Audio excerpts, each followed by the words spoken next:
Welcome to the Own It Powercast, the place to be when you get serious about making big changes and accelerating growth in your life and in your relationships. Finally create the life you've always wanted, living life on your own terms. Learn how to take your fear and turn it into powerful choices that will create sustained change.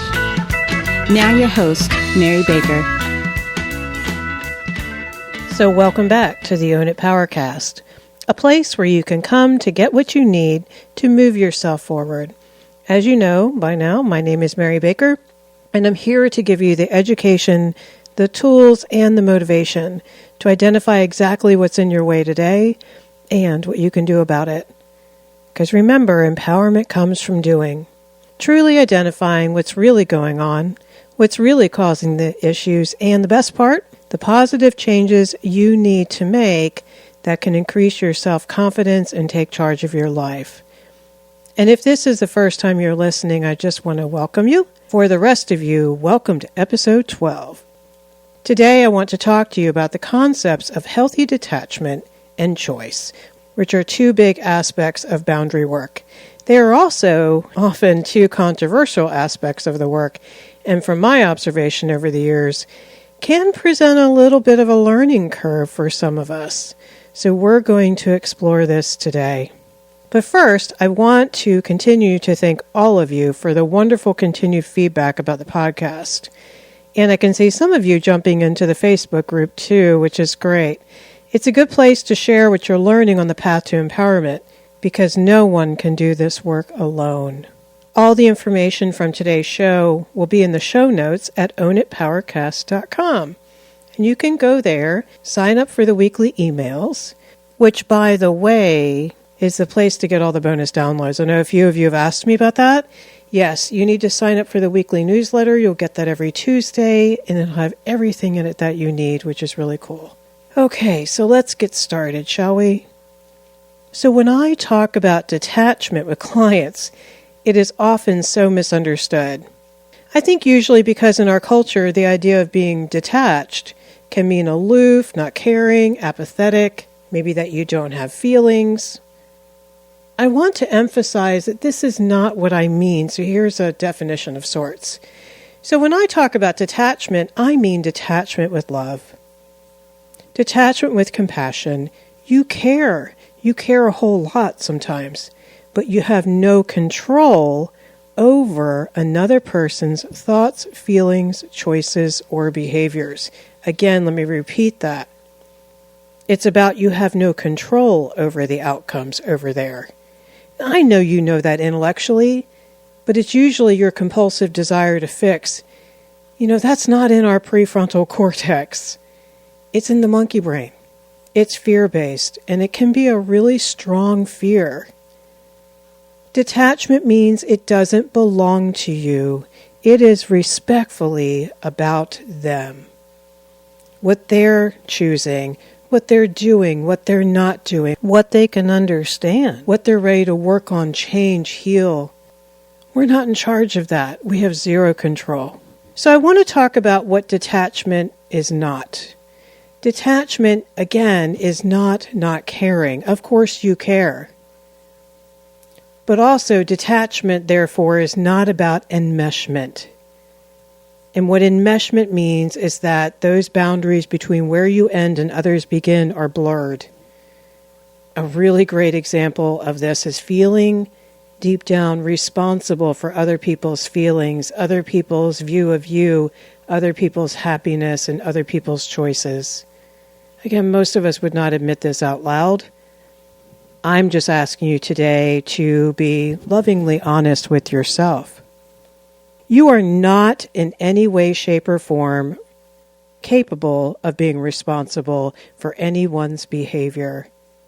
We have to step back for a moment and admit to ourselves that they are actually choosing everything they're doing or not doing. It's their choice, no matter how many victim stories they've told you or tried to convince you it was so-and-so's fault and not theirs, and it was bad luck, and it was that. And sometimes some of those things are happening. But oftentimes there's patterns of behavior, and you have to step back and get clear perspective. I mean, they might be making really idiotic, dangerous, and selfish choices, but they're their choices. And people don't make those choices in a vacuum. If you've been listening to all the episodes thus far, you get that already. Now here we must detach also. Here comes the really difficult part. Let them have the consequences of their choices. And sometimes there's a few for us to bear out as well, because we're in their life. This is really hard to do when you have skin in the game. If it's your sister or your spouse or worse, your child, I think that's the hardest. Because you want this fixed and done so you can be okay. Yes, their choices impact you, especially how you see yourself. When it comes to parenting, you may feel like you've failed as a parent. If it comes to your partner, you picked them. And it's a hell of a lot easier if they can just get it together than for you to have to look in the mirror and say, oh crap, I picked someone who's not very responsible with money. Great. Now what? But we have to look at this and grieve through the dream we wished was instead so that we can detach. Detaching, therefore, is a lot of letting go with love. It's allowing another person to be in charge of their choices, just as we certainly don't want someone up in our grill telling us what to choose and what we should be doing and what we should not be doing. Let's look at choices for a moment. Let's look at their choices and our own choices. Let's look at the context of choice making. Why might be it for someone's highest good to feel the pain of the consequences, let's say, of not showing up to work on time and therefore losing their job? These behaviors, these irresponsible behaviors, that's hurting them. They need to change that if they want better things in their life. So are we helping them? Or are we jumping into rescue and enabling, aka co-creating a monster? If I don't say no to my child, for example, and follow through and detach from their tantrum, their hatred of me, their yelling at me, what am I setting them up for? Well, let's talk about that for a moment. If I cave and give in when they don't like something, they don't want to go to bed, they don't want to do the homework, they don't want to eat their peas, I'm setting up low self-esteem for my child, and by the way, for my partner as well.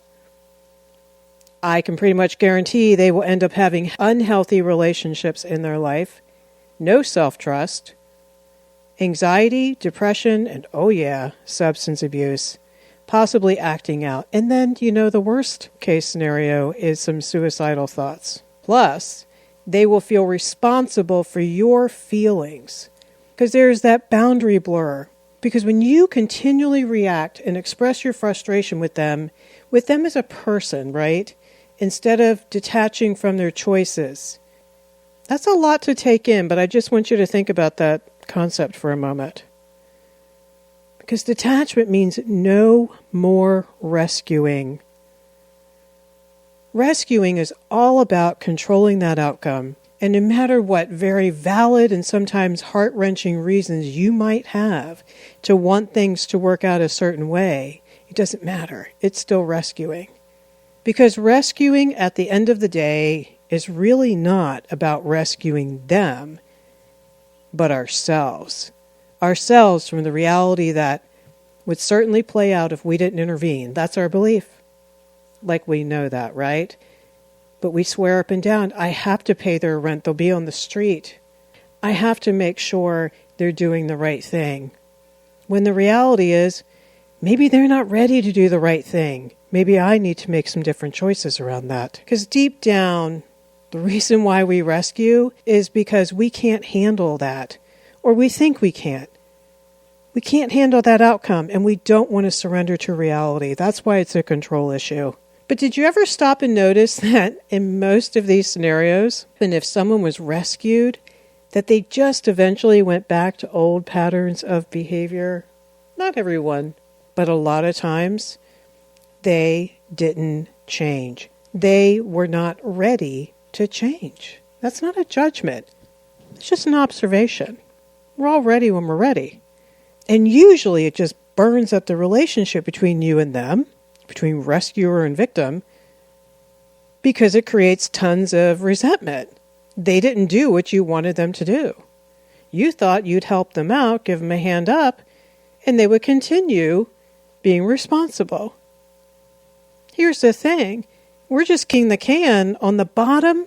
They actually need to hit so they can choose to change because they actually are ready to and they want to. Here's the thing. Until we hit bottom, our resistance is going to keep us stuck. When we hit bottom, there's a freight train coming at us. All of a sudden, that's bigger and better and more important than our fear of changing, right? Oh, we get desperate. We will make it happen. But that has to be our choice. So the people in your life, that has to be their choice. I have watched people lose everything and then some, and still use, still not go to work, still act out. Everyone's bottom is for them to determine. What might seem like a big enough bottom to you might not be for someone else. Another thing to consider is you cannot rescue and respect the same person. You would have to lose respect for them. You don't have trust in them. You don't have respect for them as a person because you see them as inept, incapable, and irresponsible. You're angry at them because it seems like they don't care. They don't see it like you do. They don't care as much as you do. So how can you not resent them? And they can't help but eventually resent you either. Mr. and Mrs. Perfect got it all together, right? Sadly, it can become nasty after a while. I think part of the reason is this sets up a parent-child dynamic, right? And here's what I mean by that. If you're the one always rescuing and fixing and making up for and saying, hey, what about this and what about that and how are we going to fix this and taking charge and being a leader, you essentially then become the parent in this relationship.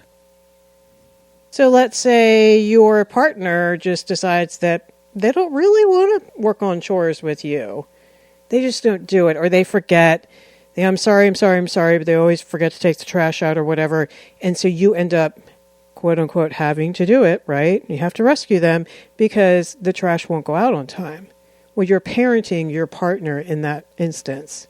Healthier is to say, look, we need to talk about this. I want an equal partner. But it's normal to have resistance to that kind of healthy detachment. Because here's the thing, it turns into grief work. That partner I just mentioned, you would have to sit there and walk through some emotions around, oh crap, I married someone who maybe doesn't want to be a grown-up. Great, now what? It's our resistance to the surrender to reality. It's about not being able to trust the process. Not being able to trust other people to follow through. And one of the reasons why we may put those people in our life as grown-ups is because we had grown-ups in our life when we were kids who couldn't follow through, who couldn't be responsible, who couldn't be consistent, because they just struggled with too much pain and too much emotional immaturity. Letting go of control, therefore, is really making yourself vulnerable. And here's the thing. We are also struggling with that unearned guilt. I am avoiding the guilt, which a lot of times is unearned. There's no earned guilt when it's about another person. Here's the rule of thumb. When it's something that they ought, should, and could do for self, but don't seem to want to do that. Again, what they ought, should, could do for self, but they're just not doing it. It's within their power, within their resources, within their choices, right? Because you are not responsible for another human being being ready or not ready. You are responsible for wanting to stay in denial and continuing to want to parent them to delude yourself. Guilt is an old message from childhood, and it didn't just start happening now. So I would ask you, if you're feeling guilt or you think that guilt gets in the way of you detaching and letting go, what is that about? What do you need to dig up around that and heal it? Where did you get those distorted messages that you're responsible for other people? People get these messages all the time. Take care of your sister. You're the man of the house. Be there for your mother. All that kind of stuff. What I recommend is when you're working on this, you have to talk through it with healthy people. So you can remind yourself, you might be using tough love, but that's the real courageous love out there. Rescuing is being chicken. Okay, sit with that for a moment. Is that what you want to be? Of course not. In my years as a counselor, especially when I worked in drug treatment, I had to practice detachment all day long because I would just want so much more for these beautiful people I got to work with. It was very hard and heartbreaking at times. As a counselor, I invested in them because I cared, and I saw so much good stuff, but I couldn't make it about me. I had to keep it about them and stay on my side. Because that's really selfish when I would look at it. And I know I hate it when other people make my stuff about them. The other thing that really helped me to work on detachment is to look in the mirror. You know, one way that it's really helpful to detach is to remember moments when you took a long-ass time to see the light, face a harsh reality around something, especially when it came to yourself. Because it wasn't easy, was it? And it wasn't simple. And it probably involved opening a whole can of worms that you had to open and deal with and walk through and process and heal. And that takes time. And that takes courage. Yeah. So when we get all judgy of other people, when we are not detached, because we have our hands on all over someone's life, Lord, talk about control. And if you're hell-bent on feeling that guilt, well, it would be better placed here, huh? Took me years to really get this and practice this. But it helped me to detach with love, to appreciate someone's struggle on the path, just as much as I appreciate my own. Because we're not all so different from each other in that way. Detachment means you work on becoming more calm and loving. The rule of thumb is if you still have some really strong feelings attached to that outcome, then you need to work through the grief around it. For example, your sadness for your child, instead of being so furious still that they're not doing the right thing. We have to work through that. That's a process. Acceptance, the peace that comes with acceptance, comes on its own. So now that we've talked a little bit about detachment, I want to move on to choices. They go hand in hand. This can be the hardest part of all because you may have to make some really difficult ones. To let go of that dream and that relationship. Maybe to have to walk away from the whole package when there's some good stuff there too. To face abandonment, that they may hate you. It goes on. But this is the only place we have any real power. And what I tell clients all the time, what I witness is the magic that sometimes happens when we stop carrying their caca for them. There are two ways to look at this. One is a very secular way. You're like, okay, I'm just not carrying around their crap all the time. So now they have to carry it. They feel that. People do intuitively feel that. There's a spiritual belief that you get the hell out of the way and a straight line happens and you stop being middle manager and screwing it up. However you want to look at this is fine.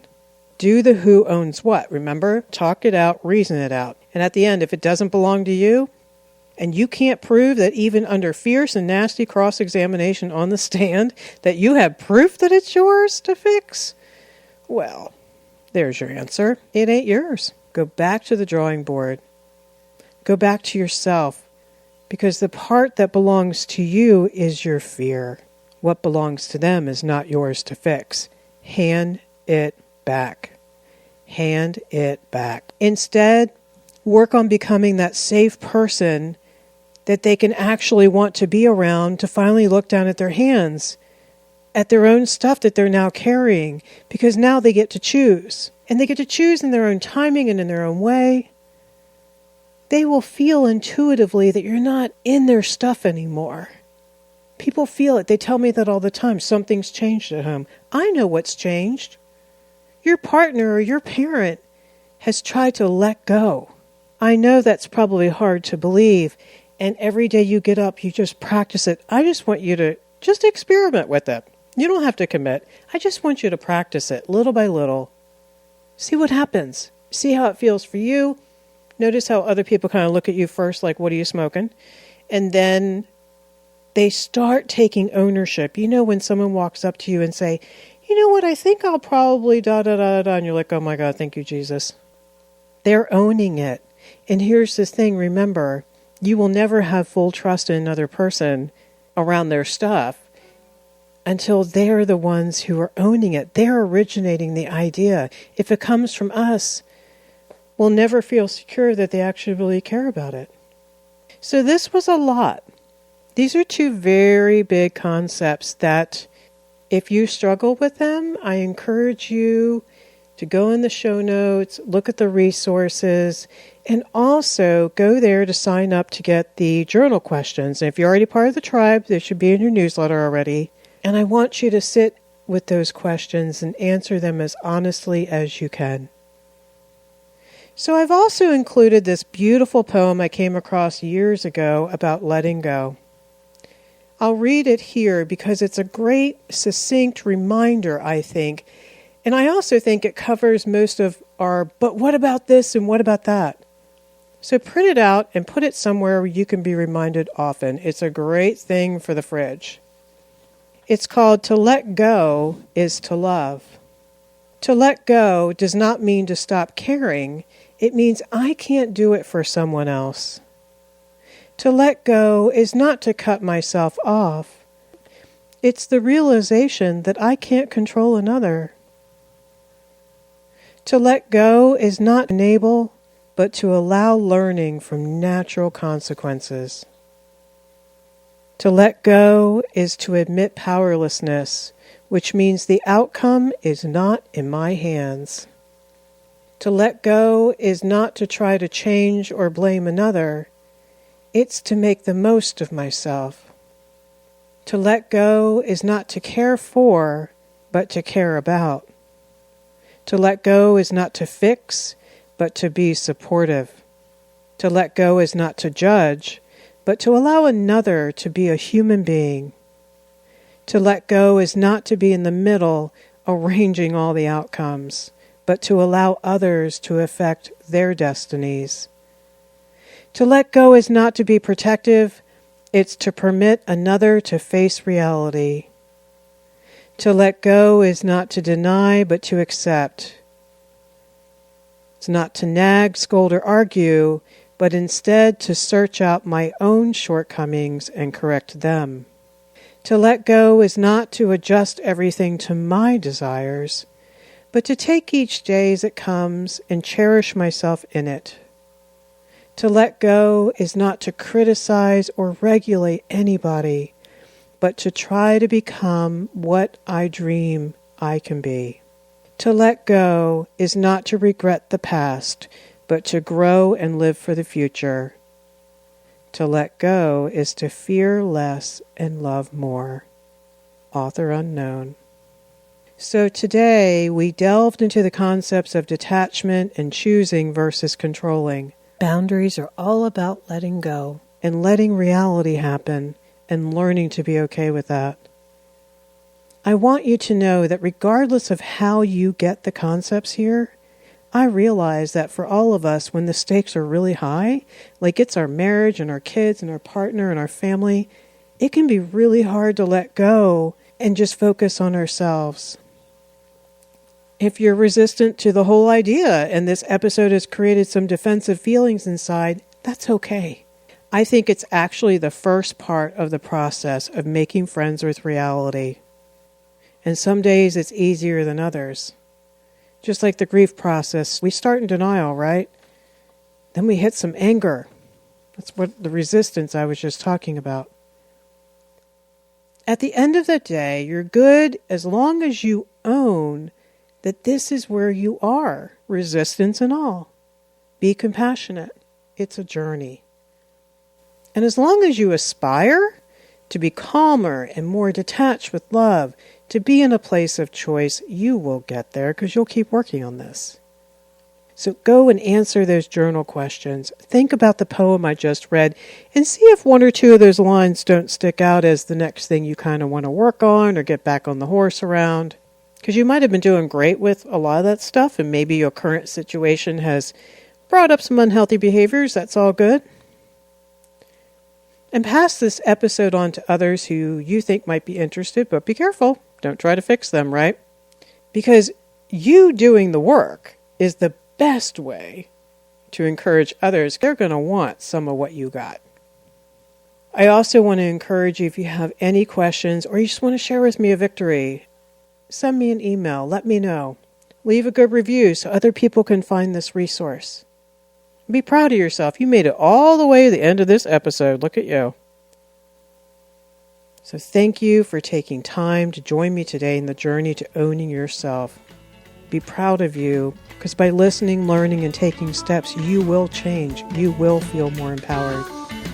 So pay it forward, keep owning you, and see you next week.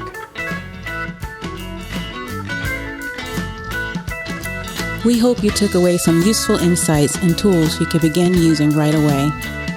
If you did, please leave a positive review and share on your social media. Because could you imagine if everyone in your life really got it together? Remember, own it now, so you can really own it later.